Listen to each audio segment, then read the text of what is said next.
Hi, it's Aaron here from Mayfair Plumbing. Today we've just been called out to look at this Onga Water Pump. Supplies this house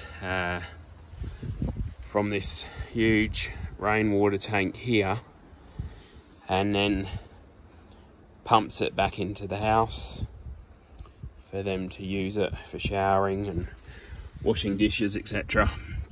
This pump, unfortunately, is not playing the game. It's got the failure light on, which you might be able to see there, and even with the reset, it's still not coming on. The motor's not even making a noise to even indicate that it wants to start. So the owners have decided that's probably just to get rid of it and upgrade to this brand new Grundfos that we've got here today, which we're about to install in a minute, and they'll be back in business tonight, shower and do whatever else they do with their brand new pump, supplied and installed by Mayfair Plumbing.